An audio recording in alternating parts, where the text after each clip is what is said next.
March 18th, 1977. A cold Friday afternoon in rural County Donegal, Ireland. 6-year-old Mary Boyle vanishes into thin air. She had only walked a few yards, across a familiar path, wearing a lilac cardigan, rubber boots, and a smile. She was never seen again. This is not just another missing persons case. This is Ireland's longest-running unsolved child disappearance, and for over 4 decades, it has haunted her family, the local Gardaí, and an entire country. Because it's not just what happened that day, it's what came after. Some stories are never solved. Victims forgotten, evidence buried. At True Crime Watchers HQ, we bring the truth back to light. Subscribe and never stop watching. Silence, the secrets, the claims of a cover-up. This is the story of Mary Boyle. The small farming village of Cashellard sits just outside Ballyshannon. It's the kind of place where everyone knows everyone else. Quiet, remote, spread thin over winding roads and damp fields. It was the weekend of St. Patrick's Day. Mary's family had traveled to visit her maternal grandparents' home. Her twin sister Anne came too. The girls were inseparable. In photos, they're nearly impossible to tell apart, both with wide eyes and a shared grin that only twins seem to understand.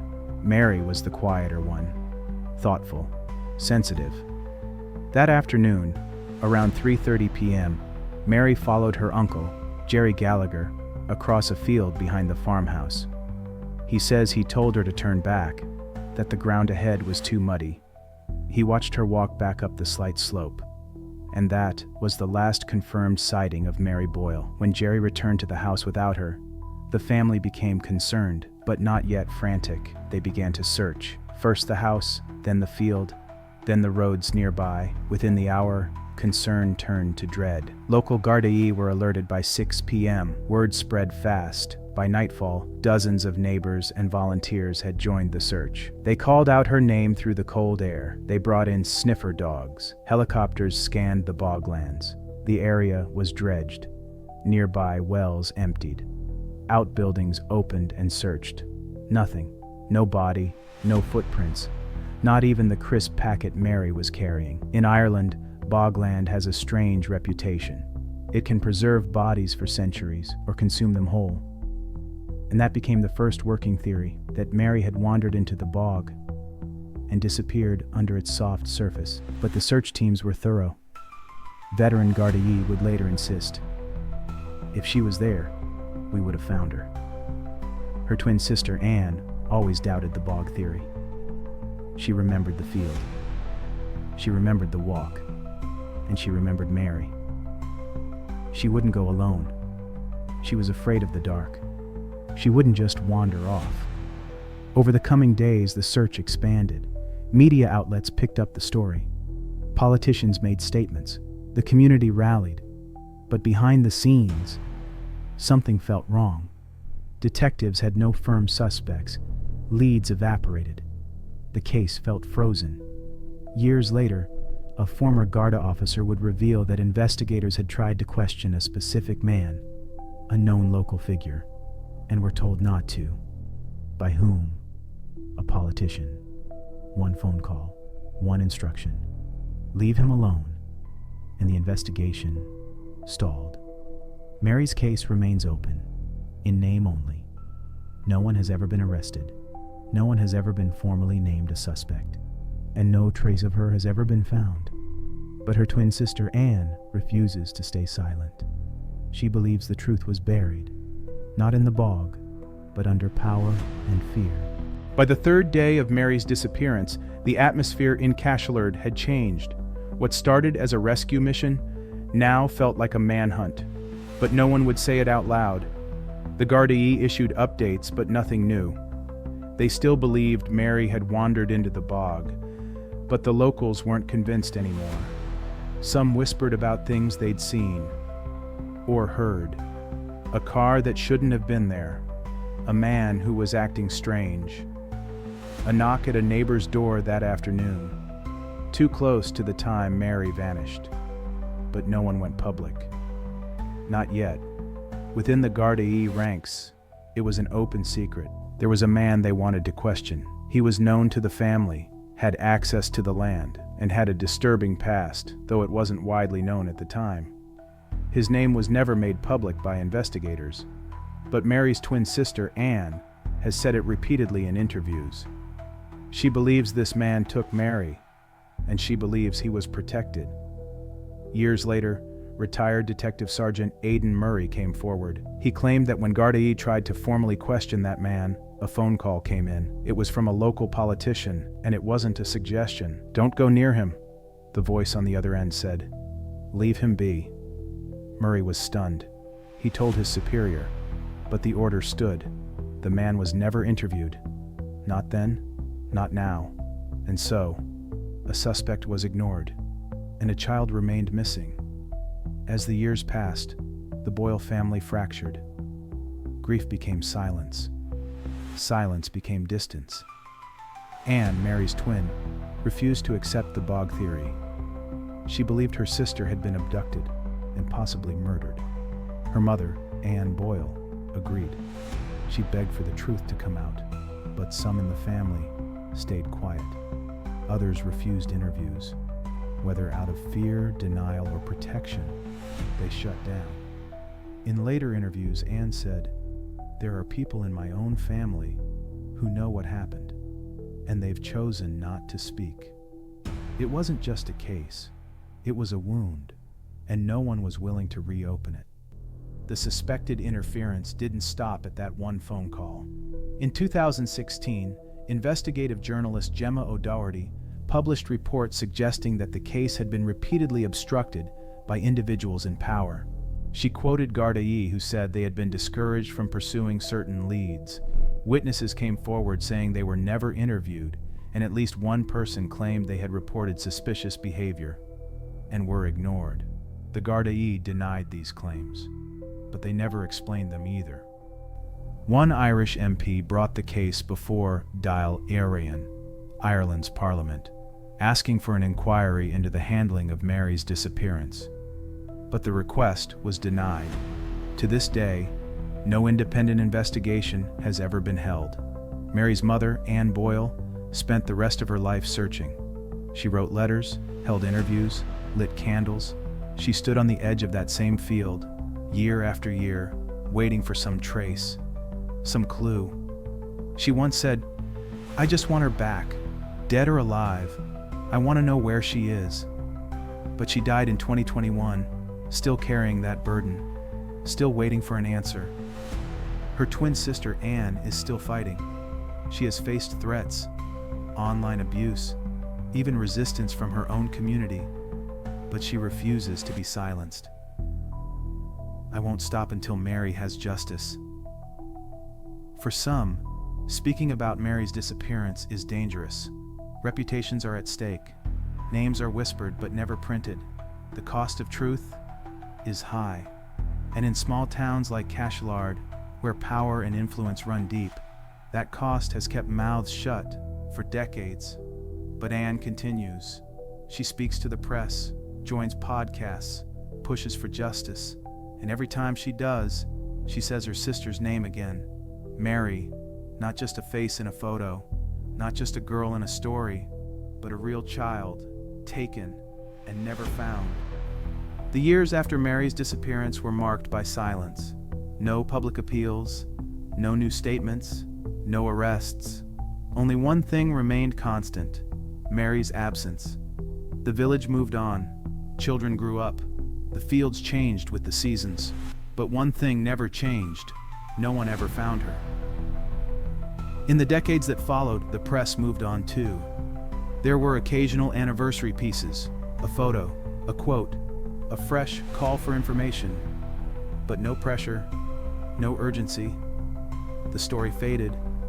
That is, until 2016, when investigative journalist Gemma O'Doherty reignited the case. Her reports claimed political interference, suppressed evidence, and institutional silence. It wasn't just about Mary anymore. It was about power, corruption, and the cost of telling the truth in a small country with big secrets. For the first time in years, the Irish public began to pay attention. Podcasts picked it up, true crime channels started posting videos, online forums lit up with speculation and outrage. Why was no one arrested? Why were key witnesses never questioned? Why was a man allegedly protected, despite the suspicions against him? The anger grew. But so did the resistance. Some journalists who covered the story received threats. Mary's sister Anne was harassed online, accused of lying. Even death threats were reported. It was clear. Someone didn't want this case reopened.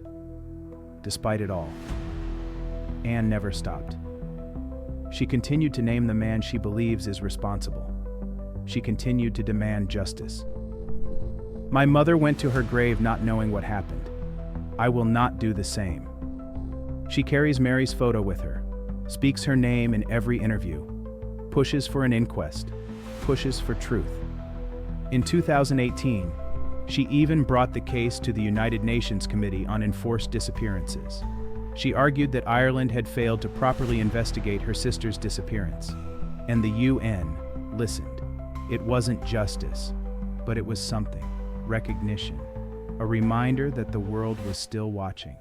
Anne Boyle is no longer a child. She's now in her 50s, but she still speaks about Mary in the present tense. She is my sister. She is part of me. I will never stop. She still visits the field where Mary vanished, still believes she'll find her, or at least that someone will finally talk. And here's the most haunting part. That person, the one who knows the truth, may still be alive, may still be living in Donegal, walking the same streets, passing by the same church, watching the same silence. Officially, Mary Boyle's case remains open, but in practice, it's cold. There are no new leads, no DNA, no crime scene, no body, just a growing legacy of injustice, of stonewalling, of what-ifs. If Mary were alive today, she'd be 53 years old. What might her life have looked like? What did the world take from her and from Anne? These are the questions that echo through every podcast, every news story, every YouTube video. This is not a story about the past. It's a story about right now, because the truth is still out there, and someone, somewhere, knows it. So we ask again, how does a 6-year-old girl in bright boots and a lilac sweater disappear in daylight, with no trace, with no justice, and with no one held responsible? The man Mary's twin sister has publicly named, someone close to the family, was never brought in for questioning, not in 1977, not in the decades that followed. He was seen in the area. He had previous allegations against him in unrelated incidents. He reportedly visited the family home the day Mary vanished, and yet, he remained untouched by the investigation. The only explanation ever offered came from retired Gardaí. One of them, Detective Sergeant Aidan Murray, stated, "We were told to stay away. The order came from someone above us. We were not to go near him." This wasn't a rogue detective going off script. This was a direct command. And that begs the question, who was giving orders? Multiple sources have confirmed that a well-connected politician made the call. Not only did this man wield political influence, he had deep ties in the local community, and reportedly had a personal relationship with the suspect. The alleged message was clear. Back off. No warrant, no questioning, just silence. For years, this detail was buried. It only surfaced decades later when retired Gardaí felt safe enough to speak. As pressure built, Mary's family found itself pulled apart. Her twin, Anne, continued to speak out, publicly naming the man she believed was responsible. She pushed for the Gardaí to reopen the case, name suspects, and pursue justice. But not everyone agreed. Her uncle, the last known person to see Mary, has maintained his innocence and rejected Anne's claims. Other family members avoided media altogether. The tension between silence and truth ripped the family into factions.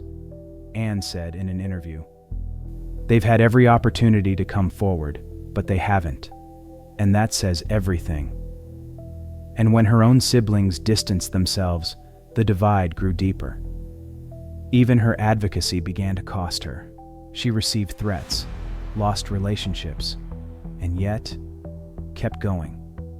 Meanwhile, the town of Cashellard did what many small towns do. It tried to move on. The field where Mary vanished is still there, unchanged, quiet. But for Anne, and for those who believe in the cover-up, it's hallowed ground. She returns every year, places flowers, stares across the bogland where her sister disappeared, and she says she can still hear Mary's voice. She's still here. I feel her. In rural Ireland, silence runs deep. People don't like to stir the waters. But this silence, it feels like protection, and not for Mary. In 2017, 40 years after Mary's disappearance, Anne Boyle took her fight to an international stage. She filed a formal complaint with the United Nations Committee on Enforced Disappearances. She argued that the Irish state had failed to investigate Mary's disappearance properly, ignored credible leads, allowed political interference. The UN reviewed her case, and while they couldn't issue criminal charges, they did something powerful. They acknowledged the claim, gave it legitimacy, and urged Ireland to respond. But Ireland's government didn't issue a detailed reply. There was no new investigation, no public review, another door closed, another window shut. But Anne, she kept going. One of the most puzzling aspects of Mary's case is the lack of physical evidence. There was no blood, no clothing found, no discarded snack wrapper, the one Mary was reportedly holding that day. Nothing. This has led many to believe she was taken, not by chance, but with planning.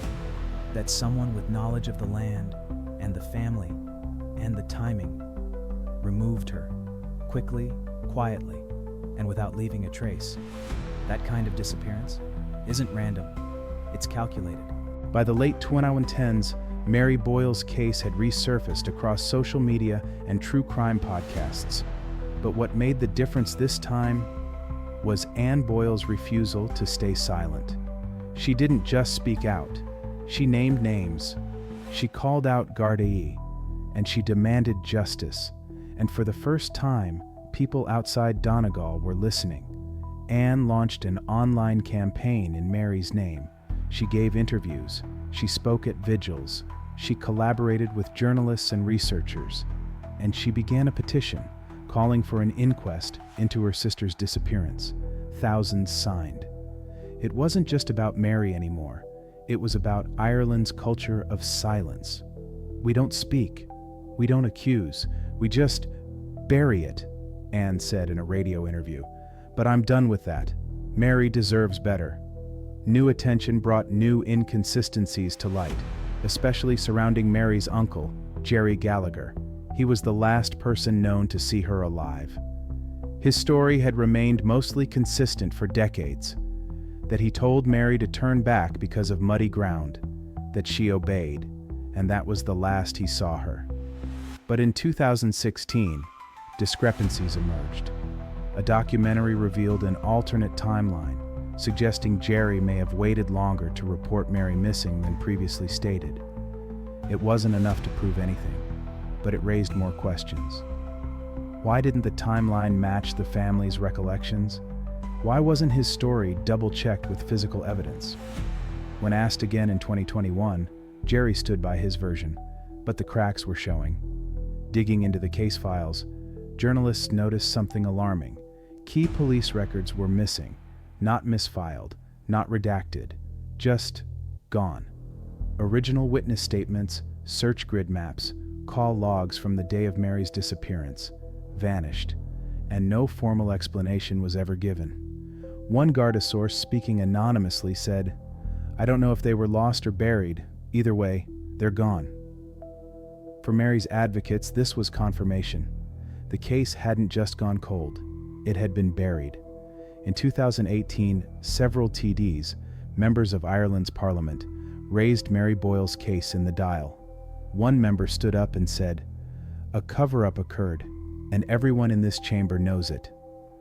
But there was no response from the Garda commissioner, no reopening of the investigation, no formal inquiry.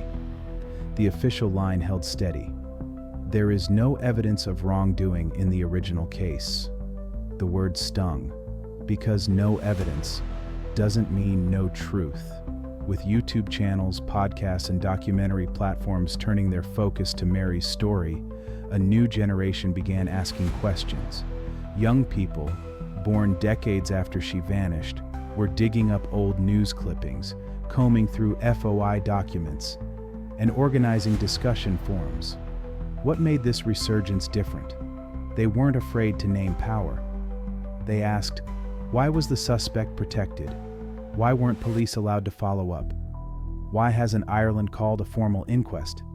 This new energy turned Mary's case from a local tragedy into a national question mark, one with implications far beyond Donegal. Multiple journalists involved in investigating the Boyle case received anonymous threats. Gemma O'Doherty, the reporter who exposed the phone call and the suspect's name, was warned by sources that she had crossed the wrong people. She wasn't the only one. Anne Boyle herself received letters, messages, and in-person confrontations. Some neighbors stopped speaking to her. She was accused of destroying the family's name, but she kept going.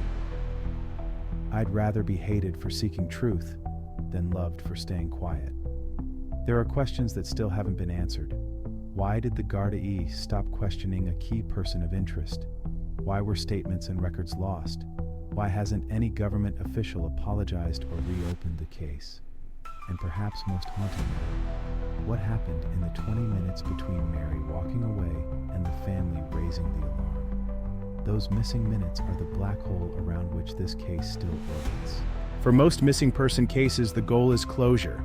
Find the body, name the suspect, hold someone accountable. But for Mary Boyle, there has been none of that. No confession, no trial, no grave, just a family at war, a country that won't look deeper, and a sister still standing. After 47 years, Anne Boyle still has no grave to visit, no death certificate, no official acknowledgement that a crime occurred. It's a form of torture, one that resets with every sunrise. In one interview, she said, "I hear people say, 'Let her rest,' but how can you rest when no one has even looked properly?" Her grief has frozen in place, like a paused tape waiting to resume. Anne's fight isn't just personal, it's generational. She believes she owes it to her sister, to the girl in purple boots, to the twin who walked away and never returned. I'm still here for her. I always will be. Despite mounting public interest, Mary's case has never been officially reopened. The Gardaí insist that every lead was followed, that there was no foul play. But retired officers tell a different story. They speak of internal pressure, of suspects left untouched, of conversations behind closed doors, and of a culture where protecting reputations mattered more than protecting children. How does that happen? One retired Garda put it plainly, "We knew something wasn't right, but we also knew we'd be punished for pushing." That's not just failure, that's complicity. When Anne took Mary's story to the United Nations, it felt like a turning point. Ireland was being watched. There was hope that outside pressure might force change. But after the initial flurry of attention, the silence returned. The government declined to launch a new inquiry. The Gardaí issued no new statements, and the media cycle moved on. It was déjà vu. Another door shut. Another reminder. Justice is not guaranteed, even for a child. These are the questions that continue to echo. Why was Mary told to turn back alone? Why did that moment happen without supervision? What happened in the 20-minute window that followed? Who was nearby that day, but never investigated? There are names, there are timelines, there are theories, but no charges, no answers, only void. Anne Boyle now lives her life under constant watch. Her advocacy has made her both admired and feared. She is unrelenting. She repeats the same story, not because she enjoys it, but because she has to. As long as I speak, she exists. And that is the core of it all. Mary isn't a file. She's not a headline. She's a little girl who trusted her family, walked down a muddy path, and was never seen again. Anne still visits that land, still believes someone will talk. That time will break the silence. She once said, "I'm not afraid, not of them, not of what they might do, because they already took the worst thing from me. What more could they take? The system's silence." Ireland is not alone in its failings. Around the world, families of the missing face, similar walls, police inaction, political interference, lost evidence, media apathy, but the Mary Boyle case is a mirror. It reflects what happens when truth is inconvenient, when power is prioritized, and when victims are forgotten. Except, Mary has someone who won't forget. Closing, the echo that remains. Mary Boyle's case is technically unsolved, but for many it's more than that. It's unresolved, emotionally, legally, spiritually. What makes this case so haunting is how ordinary it was. No forced entry, no cries for help, just a walk, a moment, and then nothing.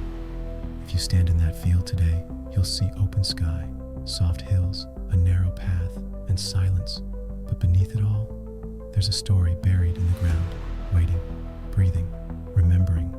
This is True Crime Watchers HQ, where silence ends and truth begins. Like, share, subscribe. Keep her name alive, because someone knows, and we're still watching.